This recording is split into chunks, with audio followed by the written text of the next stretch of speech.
trust, what does it say on our money? I know the God that they were talking about. All right. When I was in school, we were taught that this country was founded on Christian principles. Adults, can I tell you something? They're rewriting the history books. They're rewriting the history books. And it's sad and it's scary. And as somebody that's involved in the field of education, it makes me wonder how much longer I'm going to be able to stay in there as a Christian and as an educator.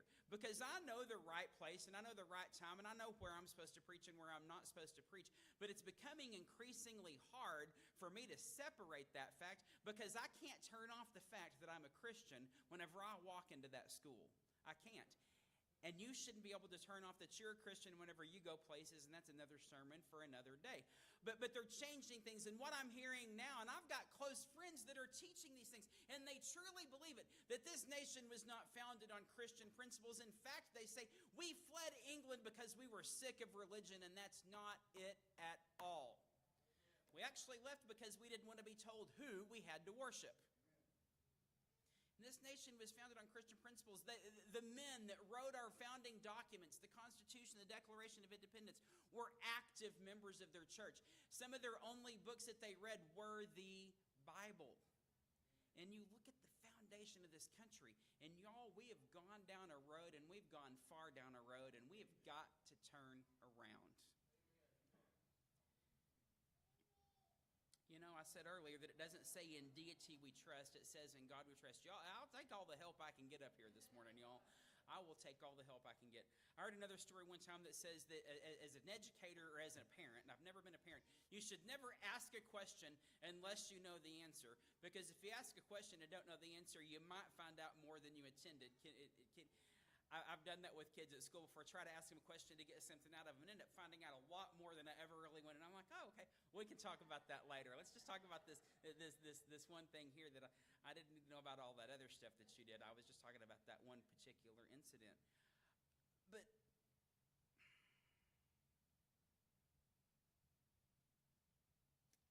let's just look at this. Can God bless America? I've already told you that the answer to this question is yes. I could end the sermon right now and everybody could go, well, Brother Joel said that God can bless America. That's wonderful. Would you like for me to tell you how it can happen? All right, well, very good. See, the thing is the fact that God can do whatever he wants because he is God except for fail. And I think that there are a lot of things that God is still doing for us as a country, for us as a church, for us as a people. And I'm going to come back to that in a minute and tell you exactly why I think there's only one reason that God is still blessing this country. Because I look around and I see things that are happening that make me just want to shake my head in disgust.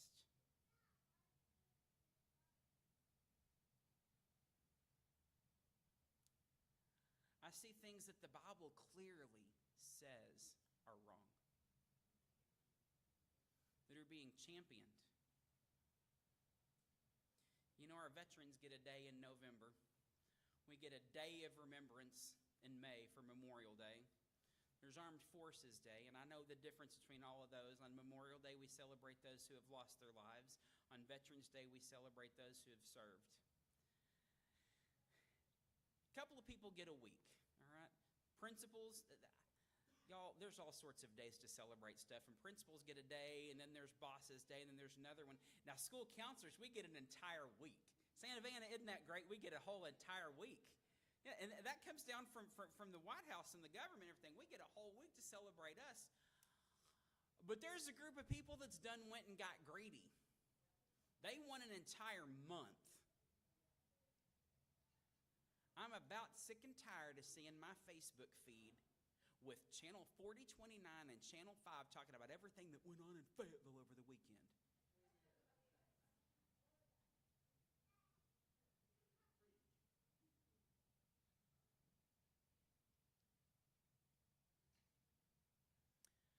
I've got too much to say, and I said I wasn't going to. Beatles said a couple of years ago when during the last election cycle, you can only scald a chicken so many times, and I think I'm scalding the chicken. Is that the way you put it, Deacon? You can only...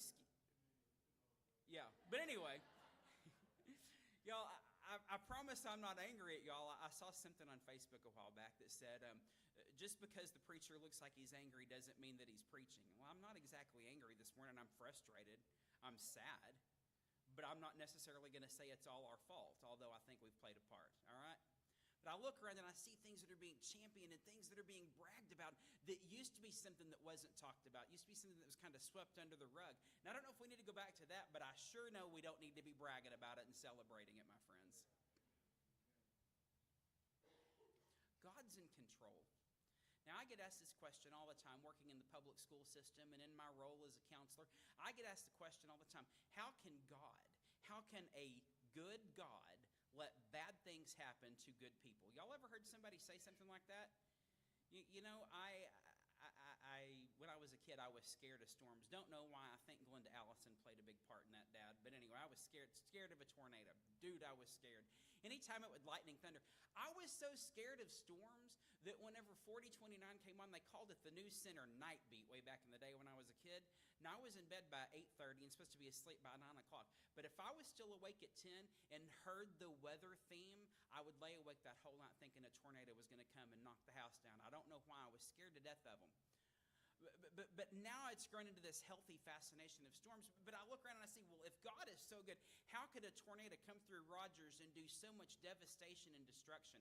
How could it wipe out all of the food service people's houses, and Becky had to step in at the last minute, and thank you, Becky and Karen and those that stepped in at church camp. But I see people asking me, how can God, a good God, let bad things happen to good people? Well, my Bible tells us that none of us are really good apart from God's righteousness. Amen? But the fact of the matter is that I'm not in charge. And if I was in charge, I would do things quite a bit differently. If I was in charge of who got zapped with a lightning bolt and who didn't get zapped with a lightning bolt, say it for me, Dad, I've got a list. Dad, where did I learn that one from? Everybody has a list. And it might be the person that cut you off in traffic the other day. It might be the neighbor that's all the time, they're real sweet to your face. Oh, how you doing? It's so good to see you. And then they walk off and you're like, I can't stand that person. Talking under your breath. I'm not in charge, because if I was in charge, I'm going to tell you something. I would mess every single thing up. I got asked to be the administrator for summer school this week, so I'm doing that. And I'm sitting there, and these teachers are coming to me and asking me questions. I'm like, my goodness, I guess I actually am officially in charge. And then I got to sign something under supervisor's signature, and that was a whole lot of fun. And I thought, I'm in charge. I hope I don't mess anything up. God doesn't let me be in charge because he knows that I would mess things up. God can bless America. Could he bless America? Now we're going to start in our scripture reading, and I've got several references and skipping around a lot of different places. But we're going to start in Genesis chapter 12 and look at verses 1 through 3. It's not our main text this morning, but it's one of our reference texts. Genesis chapter 12, verses 1 through 3, and it says this: Now the Lord had said unto Abram, Get thee out of thy country, and from thy kindred, and from thy father's house, unto a land that I will show thee. And I will make of thee a great nation, and I will bless thee, and make thy name great, and thou shalt be a blessing. Verse 3, And I will bless them that bless thee, and curse them that curseth thee, and in thee shall all families of the earth be blessed. Could God bless America? I think he could, and I think he already is, and I think the only reason that he's still currently blessing America is because we are still, for the moment, blessing Israel. College kids from all over the country are gathering on their campuses and shouting Free Palestine and doing all this stuff, and they have no clue what they're talking about. You want to know why they're saying all this stuff? Because somebody on their TikTok feed told them to. I recently went down the TikTok rabbit hole. Do adults, you know what I'm talking about? It's this thing, and it's like YouTube, only it's just real quick videos, real quick. And you can get a following and become an influencer if you're on TikTok, and people listen to what you've got to say. And I've got a cousin named Andrea that sends me TikTok videos, and so I had an account. Well, one night I got home from singing Men of Arkansas practice, and I discovered the For You thing, and I started scrolling and scrolling and scrolling. 3.5 hours later, I was still scrolling through these videos. Yeah. Because there are people out there that are saying that we should not give that land to Israel. Well, it's not my land to give away because God done gave it to Israel a very, very long time ago. And if you don't like it, well, it says there in the Bible that it's theirs. And I'm not in charge. God is. I think, though, if we continue down the same path that we're going, that judgment could fall on America, and makes me wonder if it's not already. The next thing I'm going to say is not an overtly political statement, okay? So I don't want anybody to go home and say, well, Brother Joel sure did say a whole bunch of bad stuff about the Democrats or the Republicans, because I didn't say nothing of the sort, okay? But I have filled up my gas tank recently, and I have been to the grocery store recently. Now, what I love is the fact that whenever my guy is in charge, he's not in charge of gas prices if they're high. But the second they go down even 1 penny, thank you so much, Mr. President, the gas prices went down. And whenever the other people are in charge, when gas prices go up, oh my goodness, the president's not in charge of gas prices. If they go down half a cent, the president's wonderful. Y'all, I think we're putting too much stock in the job that one person can do. But I wonder if maybe God's not judging us somehow by causing things to not be as easy as it once was. Life was once upon a time a much easier thing. I never thought I would become the old person that talked about the good old days.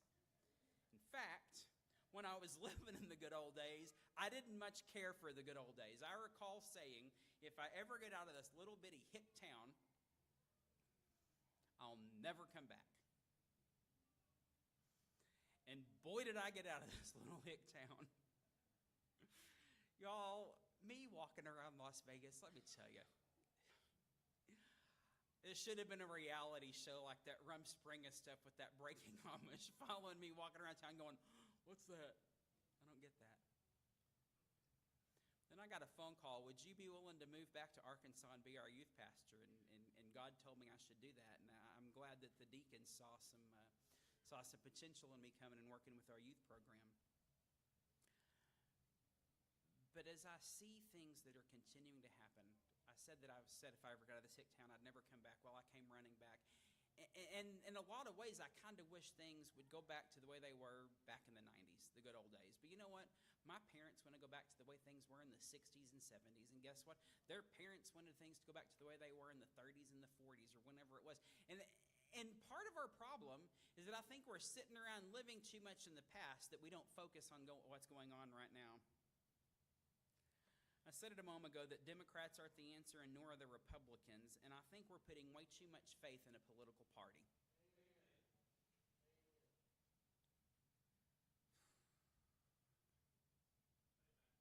I'm not going off track. I was going to go off.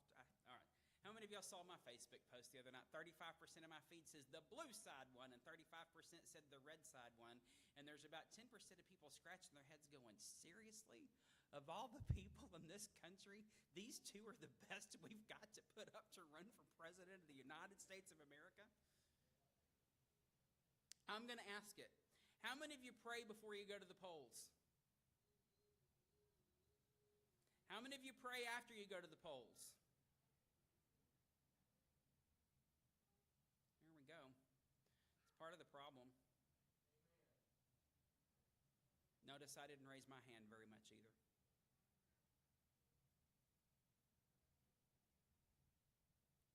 I'm going off script. I've become a one-issue voter. One issue. One. You want to know what it is? It's the rights of the unborn. Because they can't speak up for themselves. They can't. And it's high time we as Christians spoke up for them. And it's high time we spoke up with them with our actions, by our prayers, and by our votes. So whenever it comes time to vote for somebody, you figure out where they stand on that issue, and that issue alone, and that ought to be your compass. And let me tell you something. If we vote for morality, the economics will take care of themselves.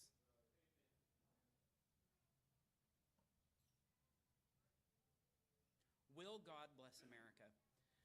Almost, let's see, wow. 2004, 20 years ago, right about this time I preached my first sermon, Pop. Did you realize that it's been that long? 20 years ago. I'd been a youth worker for 9 years. I was trying really, really hard to avoid becoming a preacher. I didn't want to be. I wanted to be the president of Arvest Bank, and I thought that bank couldn't survive without me. And let me tell you, they've done pretty well without me over the last 20 years since I left them and went to U.S. Bank out in Nevada. But I preached my very first sermon from this passage of Scripture right here. It's in 2 Chronicles chapter 7. We're going to look at the 14 verses. I know what time it is. I will hurry. 2 Chronicles chapter 7. It says this.